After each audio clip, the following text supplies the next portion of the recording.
state-of-the-art infrastructure, smart green campus, globally certified labs, KL deemed to be university. Telangana రాష్ట్రంలో క్షుద్ర పూజలు అనుకుంటా మొత్తం కూడా రాజకీయం మొత్తం కూడా అటే తిరుగుతున్న పరిస్థితి కనబడుతోంది. ఈ అంశం మీద మాట్లాడతాం. మనతోని BRS party MLC Takkalapalli Ravindra Rao గారు అయితే ఉన్నారు. సార్, ఎలా చూడొచ్చు? కాంగ్రెస్ పార్టీ భారీ ఆరోపణలు చేస్తూ ఉంది.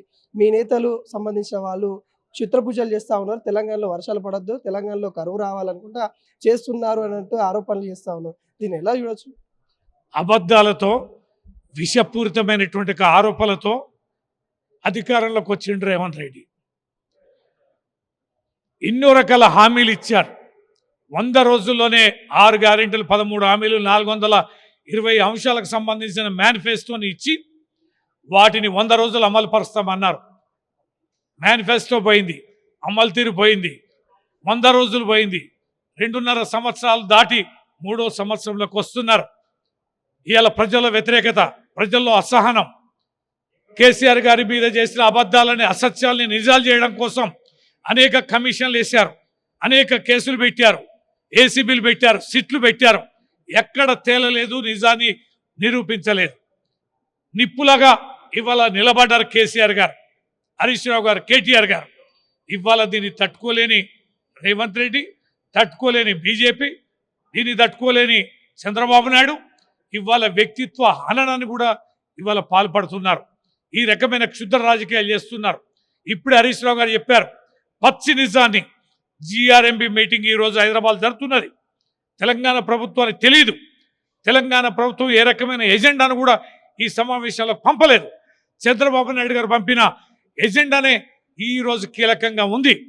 కేసీఆర్ గారు నిర్మించిన ప్రాజెక్టులని తిరగదోడాలని, రివ్యూ చేయాలని, వాటిని అడ్డుకోవాలని, వాటిపైన చర్యలు చేపట్టాలని, ఆ అనుమతులని ఇలా అడ్డుకోవాలని చెప్పని చేసిన ఎజెండా కీలకంగా ఉంది. ఇలాంటి పచ్చి నిజాలు ముందు పెడుతున్న హరీష్ రావు గారిని వ్యక్తిత్వ హననం చేయడం కోసం ఈ క్షుద్ర రాజకీయాలన్నింటినీ ముందుకు తీసుకొచ్చారు. ఇది మత మౌఢ్యాన్ని రెచ్చగొట్టడం, అనాదిగా ఉన్నటువంటి ఈ చిల్లర సంస్కృతిని అధికార పార్టీ నేతలే మాట్లాడడం, రాజ్యాంగబద్ధ పదవుల నుండి మాట్లాడడం చాలా తీవ్రమైన విషయం. వారిపైన తక్షణమే క్రిమినల్ చర్యలు చేపట్టి కేసులు పెట్టి జైల్లో పెట్టాల్సిందిగా మేము విజ్ఞప్తి చేస్తున్నాం. ఇలాంటి తీవ్రమైన చిల్లర ఆరోపణలు చేస్తున్న నేతలపైన ప్రజలు కూడా ఖచ్చితంగా తిరగబడాలని, నిలదీయాలని కూడా కోరుతున్నాం. చిల్లర నాయల్లారా, ఆధారాలు ఉంటే బయట పెట్టండి, ప్రజాక్షేత్రంలో తెలుసుకుందాం. కోర్టుల దగ్గర పెడతారా, ప్రజాక్షేత్రంలో పెడతారా, మీడియా ముందు పెడతారా? పెట్టాలి. మీ చిల్లర వ్యక్తిత్వ, మీ వ్యక్తిగత రాజకీయాల కోసం మహానేతల మీద మీరు మాట్లాడితే అవి నిలవవు.